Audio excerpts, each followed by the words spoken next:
How are you enjoying the onset of dictatorship in India? Are you enjoying it? लोकतंत्र की जो मौत हो रही है उसके बारे में क्या लगता है आपको? क्या महसूस हो रहा है कि जो इस देश ने 70 साल में बनाया उसको 8 साल में खत्म कर दिया गया है? आज हिंदुस्तान में लोकतंत्र नहीं है। आज हिंदुस्तान में 4 लोगों की डिक्टेटरशिप है।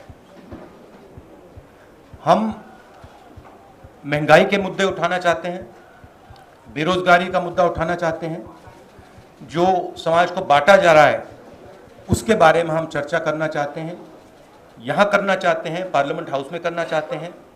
हमें ना बोलने दिया जाता है, पार्लियामेंट हाउस में हमें डिबेट नहीं करी जाती, अलाउ करी जाती है, हमें अरेस्ट किया जाता है। ये आज हिंदुस्तान की हालत है। आप सवाल पूछिए।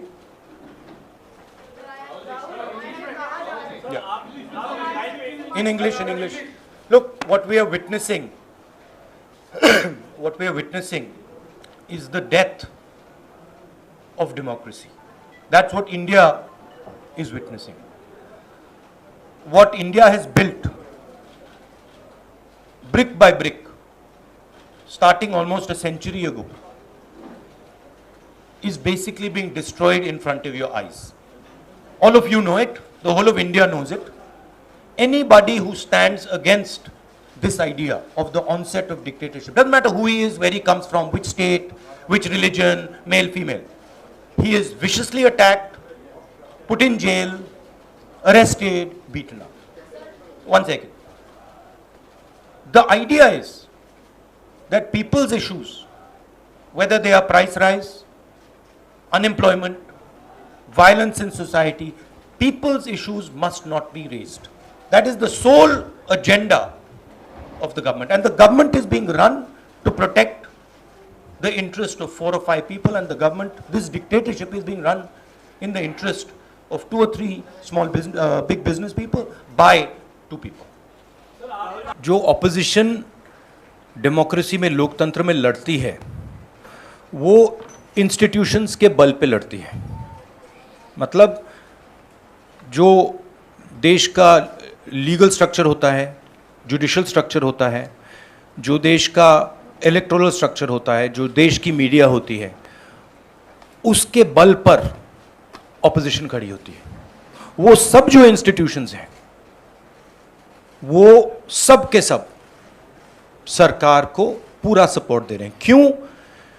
क्योंकि सरकार ने अपने लोग इंस्टीट्यूशंस के अंदर बैठा रखे हैं। हिंदुस्तान का आज हर इंस्टीट्यूशन इंडिपेंडेंट नहीं है। हिंदुस्तान का हर इंस्टीट्यूशन आज आरएसएस के कंट्रोल में है। आरएसएस का एक व्यक्ति हर इंस्टीट्यूशन में बैठा है। तो हम एक राजनीतिक पार्टी से नहीं लड़ रहे हैं, हम हिंदुस्तान के पूरे इंफ्रास्ट्रक्चर के खिलाफ लड़ रहे हैं। जब हमारी सरकार होती थी, इंफ्रास्ट्रक्चर न्यूट्रल रहता था, हम इंफ्रास्ट्रक्चर को कंट्रोल नहीं करते थे। 2 राजनीतिक पार्टियों की लड़ाई होती थी, 3 राजनीतिक पार्टियों की लड़ाई होती है। आज इंफ्रास्ट्रक्चर सरकार का पूरा एक पार्टी के साथ है। फाइनेंशियल इंफ्रास्ट्रक्चर उनके साथ है। अगर कोई दूसरी पॉलिटिकल पार्टी को सपोर्ट करना चाहे, उस पर ईडी लगा दी जाती है, सीबीआई लगा दी जाती है, धमकाया जाता है, डराया जाता है। तो फाइनेंशियली मोनोपोली है बीजेपी की, आरएसएस की, इंस्टीट्यूशनली मोनोपोली है। इसीलिए ऑपोजिशन इफेक्टिवली, अग्रेसिवली खड़ी हो रही है, बट इंपैक्ट जो होना चाहिए वो दिख नहीं रहा है। Sir,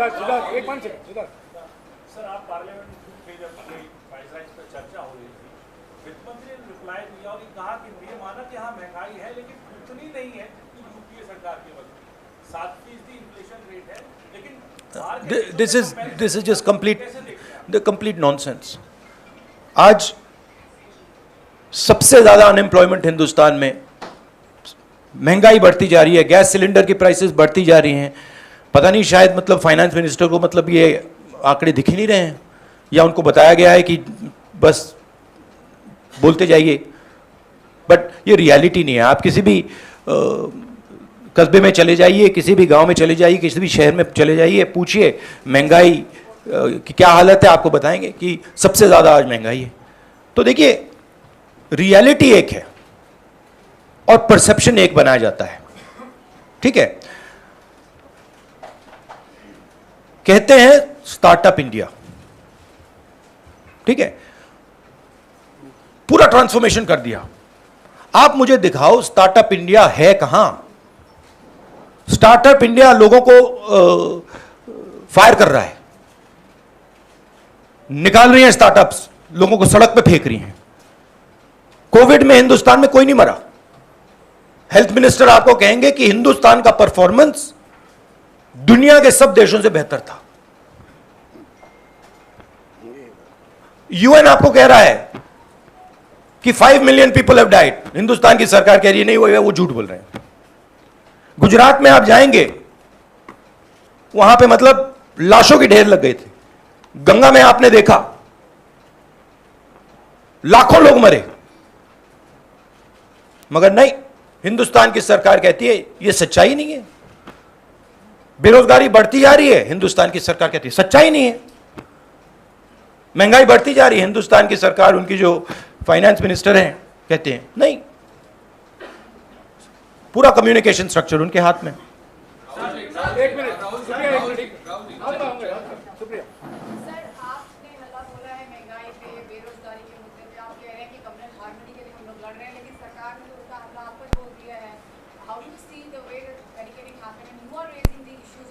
I understand one thing very clearly. The more I raise people's issues, the more I tell the truth in front of you, the more I will be attacked by the government. It's a simple thing.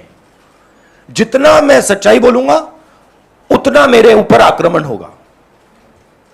मेरी problem यह है कि मैं सच्चाई बोलता हूं, मैं डरता नहीं हूं। तो मैं अपना काम करूंगा, लोकतंत्र के लिए खड़े होने का काम करूंगा, महंगाई का मुद्दा उठाने का काम करूंगा, बेरोजगारी का मुद्दा उठाने का काम करूंगा, और मेरे ऊपर और आक्रमण होंगे। यह सच्चाई है। और जो धमकाता है वो डरता है। ये बात आप समझ लीजिए, जो डरता है वो धमकाता है। किससे डरते हैं? जो आज हिंदुस्तान की हालत है उससे डरते हैं।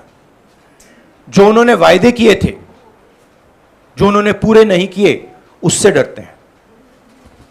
महंगाई से डरते हैं, बेरोजगारी से डरते हैं, जनता की जो शक्ति है उससे डरते हैं।